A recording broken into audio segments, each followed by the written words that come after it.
ایک سوال ہے، ذرا غور سے سنو۔ ہماری دنیا دار الاسباب ہے۔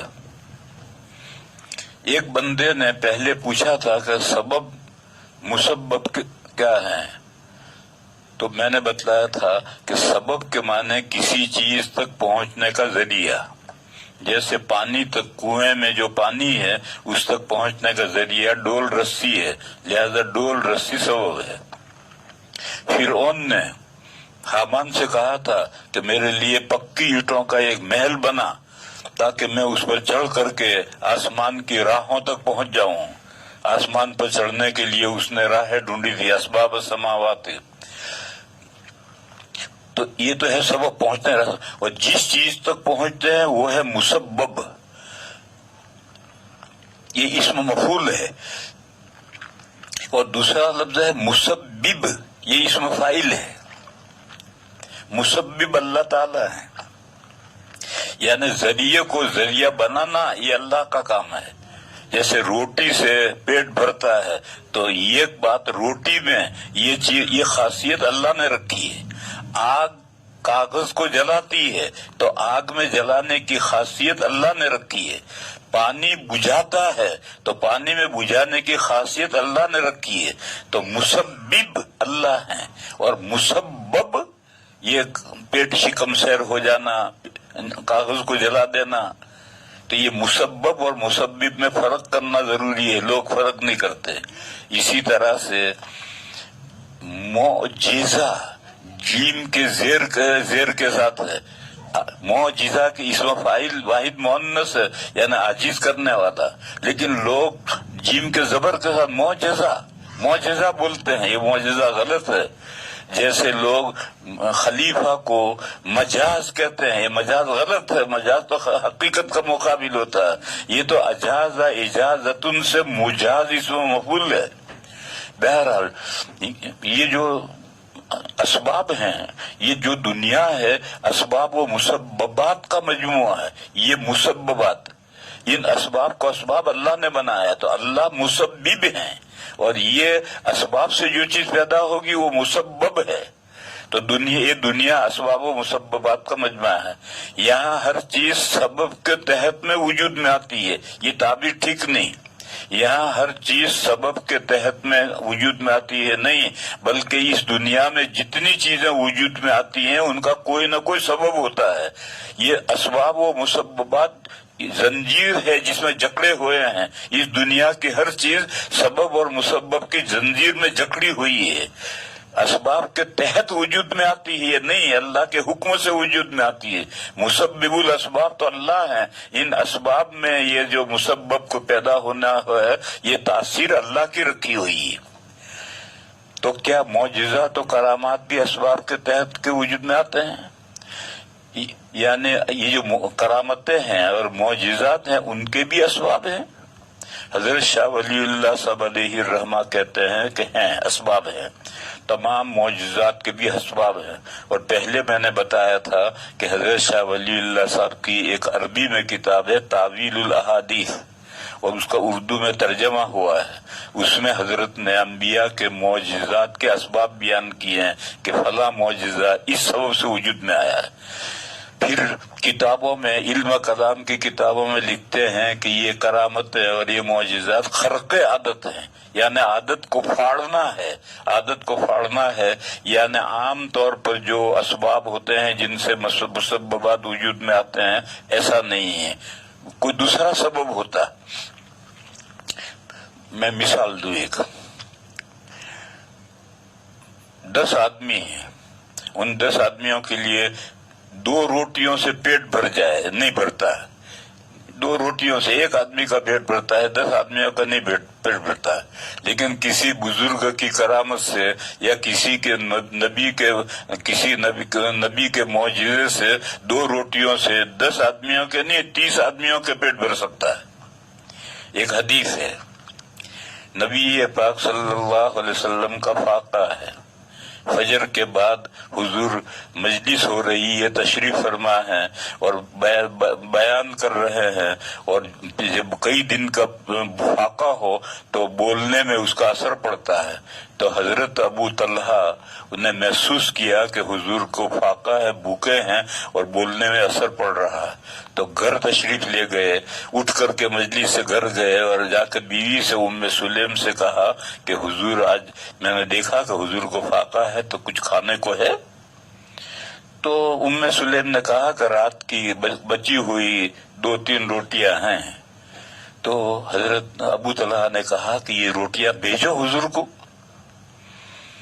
تو ام سلیم نے ایک اوڑھنی میں وہ روٹیاں باندھ کر حضرت انس بچے تھے ان کے گلے میں ایک کنارا باندھا لپیٹا اور ایک ہاتھ میں دیا تاکہ بچہ گرا نہ دے، اور کہا جا حضور کو دیکھ رہا۔ وہ بچہ حضرت انس آئے، آ کر کھڑے ہوئے، حضور نے دیکھا اور پوچھا کہ ابو طلحہ نے بھیجا ہے؟ تو ان کا جی ہاں۔ کھانا لے کر بھیجا ہے کہ جی ہاں؟ تو حضور نے فرمایا گھر جاؤ، ہم وہیں آ رہے ہیں کھانا کھانے۔ اب وہ واپس ہو گئے اور حضور نے سارے بیٹھے ہوئے لوگوں سے کہا کہ چلو ابو طلحہ کے یہاں کھانا ہے، کھانے کے لیے چلو۔ انہوں نے گھر جا کر کہا کہ حضور تو سارا مجمع لے کر آ رہے ہیں۔ تو وہ بہت پریشان ہوئے اور انہوں نے بیوی سے کہا کہ ام سلیم حضور تو سب کو لے کر آ رہے ہیں اور ہمارے پاس تو وہی اتنا ہی 2-3 روٹیاں ہیں۔ تو ام سلیم کا ایمان دیکھو، انہوں نے کہا کہ ہم نے کہاں بلایا ہے، حضور سب کو لے کر آ رہے ہیں اور ہمارے پاس جتنا کھانا ہے ہم پیش کر دیں گے، اور جن کو لے کر آ رہے ہیں تو حضور لے کر آئے ہیں، ہم نے تھوڑا بلایا ان کو۔ خیر حضور تشریف لے آئے سب کے ساتھ اور آ کر فرمایا کہ ام سلیم تمہاری جو روٹیاں ہیں اس کو چور دو۔ چور دیا، پھر کپی لائے، اس میں گھی تھا، تو فرمایا کہ اس پر گھی ڈال دو، سارا گھی ڈال دیا، فرمایا اس کو مل دو، ملیدہ بنا دو، بنا دیا۔ بڑی لکڑی کے کٹورے میں یہ سب ملیدہ بن گیا 2-3 روٹیوں کا۔ پھر حضور نے فرمایا کہ 10 آدمیوں کو بلاؤ، وہ آئے، انہوں نے کھایا پیٹ بھر کر کے چلے گئے۔ پھر دوسرے 10 آئے، انہوں نے پیٹ بھر کے کھایا، پھر تیسرے 10 آئے، انہوں نے پیٹ بھر کے کھایا، پھر بھی اس میں کھانا بچا رہا، پھر گھر والوں نے اور حضور نے کھایا۔ تو 2 روٹیوں سے 3 روٹیوں سے تو 30 آدمیوں کا کھانا بھر جاتا ہے۔ تو عادتاً تو نہیں بھرتا، پھر یہ کیسے پیٹ بھر گیا 30 آدمیوں کا؟ حضرت شاہ ولی اللہ صاحب نے لکھا کہ عالم مثال میں کھانے میں برکت ہوئی اور کھانے میں اضافہ ہوتا چلا گیا، اور لقمہ اٹھانے والا اٹھاتا ہے اتنا ہی نیا پیدا ہو جاتا ہے، عالم مثال میں پیدا ہو جاتا ہے۔ اور عالم مثال میں کیسے پیدا ہوتا ہے اس کا بھی ذکر ایک حدیث میں آیا ہے۔ ایک مرتبہ کچھ مہمان آئے ہوئے اور طریقہ یہ تھا کہ جس کے گھر جتنے کی گنجائش ہے اتنے مہمان اپنے ساتھ لے جاؤ۔ اگر ایک کا کھانا ہے تو ایک مہمان لے جاؤ تو 2 مل کر کھانا کھا لیجیے، 2 کا کھانا ہے تو 1 لے جاؤ تاکہ 3 مل کر کھانا کھا لو۔ اس دن نبی پاک صلی اللہ علیہ وسلم اپنے گھر 10 مہمان لے گئے اور حضرت ابو بکر صدیق نے 3 مہمان اپنے گھر بھیجے اور خود نہیں گئے۔ مغرب کے عرب میں کھانے کے 2 ٹائم تھے، ناشتہ فجر میں چائے ناشتہ کچھ نہیں ہوتا تھا، پہلا کھانا 11 بجے کھاتا تھا، یہ غدا کہلاتا تھا، اور دوسرا کھانا مغرب کے بعد کھایا جاتا تھا، وہ عشاء کہلاتا تھا، بس 2 ہی کھانے ہوتے تھے۔ تو حضرت ابو بکر کوئی ضرورت تھی تو وہ رکے رہے اور انہوں نے حضور کے ساتھ کھانا کھایا۔ مہمان ابو بکر کے گھر گئے، گھر میں لوگوں نے، گھر والوں نے کھانا پیش کیا تو انہوں نے کہا کہ نہیں، جب ہم حضرت ابو بکر آئیں گے تو ان کے ساتھ کھائیں گے، اکیلے نہیں کھائیں گے۔ وہ بیٹھے رہے، یہاں حضور نے کھانا کھا لیا، پھر عشاء کی نماز پڑھی، عشاء کی نماز کے بعد بھی رکے، کافی دیر کے بعد گھر گئے تو ابھی مہمان بیٹھے، انہوں نے کھانا ہی نہیں کھایا۔